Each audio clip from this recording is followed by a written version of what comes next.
အိမ်နဲ့ပတ်သက်ပြီးတော့တင်ထားတဲ့ဗီဒီယိုလေးမှာဆိုရင်အခုမေးထားတဲ့ comment လေးတွေလို့ဒါလေးကိုဖြည့်ပေးခြင်းလို့ပါပုံမှန်ရေပေါင်ချိန်ပေါ့နော်လူတစ်ယောက်မှာပုံမှန်ရှိရမယ့်ရေပေါင်ချိန်ပမာဏဆိုရင်11 to 21လို့အကြမ်းမြင့်သတ်မှတ်လို့ရပါတယ်17ကနေ21ပေါ့နော်မီလီမီတာမာကျူရီရှိပါတယ်ပေါင်ချိန်ဆိုတာကတော့ဒါမြန်မာလိုအလွယ်တကူပြောကြတာပေါ့နော်အဓိကကတော့ဒီမျက်လုံးအတွင်းမှာရှိတဲ့ဖိအားကိုတိုင်းတာခြင်းဖြစ်ပါတယ်မျက်လုံးအတွင်းမှာဖိအားဘယ်လောက်ရှိလဲဆိုတာကိုတိုင်းတာတဲ့မသက်လေးတွေကတော့အခုပြတဲ့ဒီနီလန်လေးတွေနဲ့တိုင်းတာလို့ရပါတယ်မျက်စိစေကန်းတော်တော်များများမှာလည်းအခုလိုမျိုးဒီရေပေါင်ချိန်တိုင်းတာကတော့ဒါမဖြစ်မနေပြုလုပ်ကြလေရှိပါတယ်အဲ့ဒီလိုမျိုး21ထက်များနေပြီဆိုရင်တော့ဒါရေပေါင်ချိန်တက်နေပြီဆိုပြီးတော့ပြောလို့ရှိပါတယ်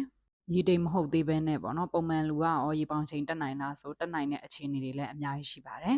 ဒါကြောင့်မို့လို့ရေပေါင်ချိန်တက်တာတခုတည်းနဲ့ရေတိမ်လို့ပြောလို့မရပါဘူးရေတိမ်ယောဂလို့သတ်မှတ်ဖို့အတွက်ဆိုရင်ရေပေါင်ချိန်တက်တာအပြင်အခုပုံမှာပြသလိုမျိုးမျက်စိရဲ့အာရုံကြောထိခိုက်တဲ့အခြေအနေ visual field လို့ခေါ်တဲ့မြင်ကွင်းဆန့်ကြည့်တဲ့အခြေအနေမှာလည်းမြင်ကွင်းကျဉ်နေတာအဲ့ဒီလိုမျိုးတွေတွေ့ရရင်တော့ရေတိမ်ယောဂလို့သတ်မှတ်လို့ရပါတယ်။ဒါကြောင့်မို့လို့ဆရာဝန်တွေကတော့ဒီရေပေါင်ချိန်တက်နေတဲ့လူနာတွေကိုတော့ follow up ပြန်ပြီးတော့ခေါ်လေးရှိပါတယ်။ follow up ခေါ်တိုင်းမှာအမြဲတမ်းဒီလိုမျိုးရေပေါင်ချိန်ကတက်နေတယ်ဆိုရင်တော့တခြားလိုအပ်တဲ့စစ်ဆေးမှုတွေပြုလုပ်ဖို့လိုအပ်ပါတယ်။ဒီလိုမျိုးလိုအပ်တဲ့စစ်ဆေးမှုတွေပြုလုပ်ပြီးမှသာ